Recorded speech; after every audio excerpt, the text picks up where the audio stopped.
Fe ddath y papur pan o'n i'n byw gyda nhw chwar yng Nghyfrydd yn Llangennych.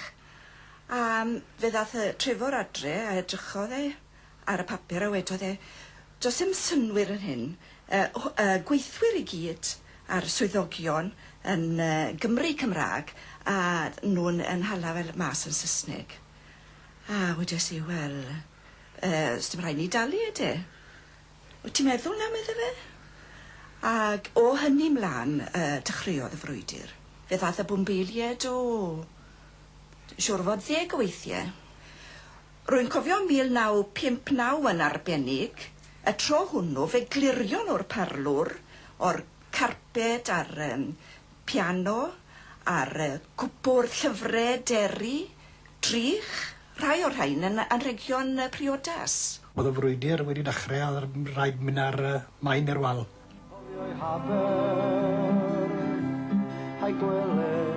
Ar ôl 8 mlynedd o frwydro, fe gafodd y Beasleys y maen i'r wal. Fe gyrhaeddodd y bil tres dwyieithog yn 1960. This is what comes, I imagine, from having part your own language and then part having to accept its failure to have caught on. So, which is the only way I can... failure to have caught on. That's the only way I can describe it. The language has failed to catch on. Hasn't it? Well, it has, hasn't it? There's no other way of putting it. Where do you want it to go? People of Denmark, we don't speak Danish in England, but you don't say, oh, that... Yeah, but you don't go to Denmark and the signs are printed in Danish and English, and people they're not talk... that polite, are they? In this country, at least we have the trouble of putting them in English as well. Okay, are you... Okay, here's the problem. Are you fluent Welsh? No. Is Ruth fluent Welsh? Well, she says no, but I think she's pretty good. She's not. Well, she's not, and she never uses it. Yeah. I've yet to meet a Frenchman who isn't fluent in French, right? Just face it, it's a fact, the language hasn't caught on. The biggest problem the Welsh have is the Welsh language, inflicted on a lot of people in Wales. They'll get really upset about this, that would rather not bother. So when you go to school in Wales, you have to learn the language. Now, you could be doing something useful, like learning French, German, Mandarin would be more useful. And so I think we need to be realistic about this and stop getting ourselves all worked up about our nationalism. I've just been invited...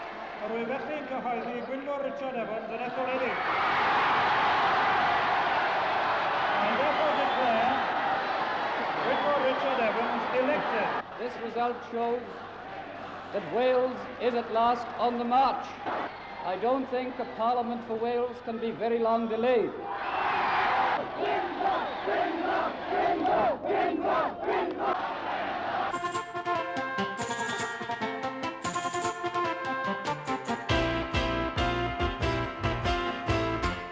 Noswaith dda i chi.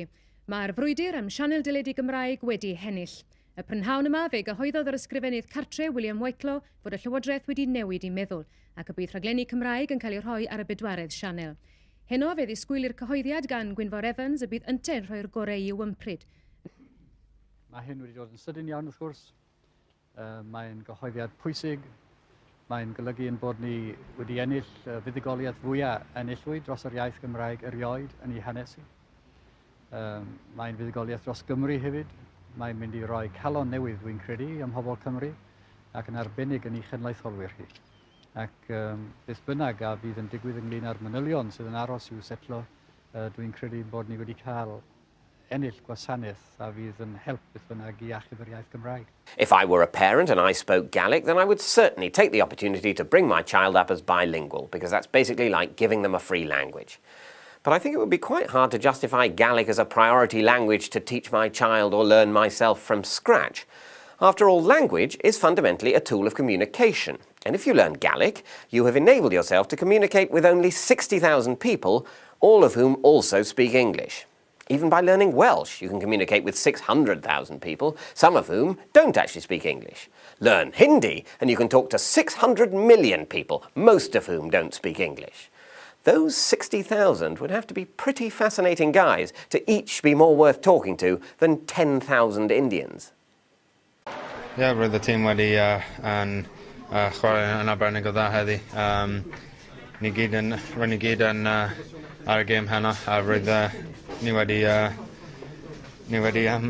show heno, so mae pawb yn hapus gyda perfformiad a gyda result. Mae heno yn setio ni lan nawr yn y grŵp yn ni mewn safle eitha dda.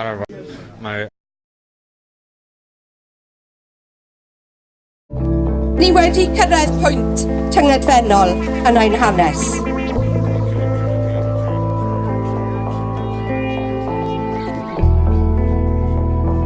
Mae'n rhan hanfodol o'n hunaniaeth a'n diwylliant. Dyma neges sylfaenol ni. Dych chi wedi methu tasglu Cymdeithas yr Iaith Gymraeg bydd gyda chi. Maen nhw yn dangos maint a'r her sydd o blaenau ni i gyd. Dwi eisiau byw yn Gymraeg! Una, dych chi'n gadael i dod trwy'r drws, neu ni'n dod trwy'r ffenest. Mae'r iaith Gymraeg yn perthyn i bawb yng Nghymru, i bob un ohonyn ni sy'n byw yma. Mae yna ddigon o bethau gallwch chi wneud heddi i wneud gwahaniaeth. Mae'r frwydr yma yn mynd i parhau, mae'r frwydr yna yn mynd i dwysau, a dyn ni'n mynd i byw ar ein traed.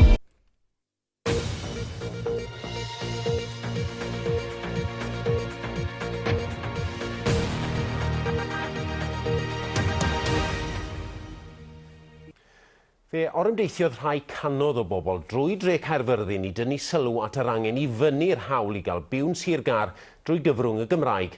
Mewn rali Cymdeithas yr Iaith, fe alwyd am roi pwysau ar y cyngor sir yn ogystal â banciau a siopau mawr. Cynhaliwyd y rali yn sgil canlyniad y cyfrifiad diwetha, oedd yn dangos am y tro cyntaf bod llai na hanner pobl Sir Gar yn medru'r Gymraeg. O Gaerfyrddin, Ellis Roberts. Adloniant yng Nghaerfyrddin, ond oedd Cymdeithas yr Iaith heb ddod yma i ddathlu.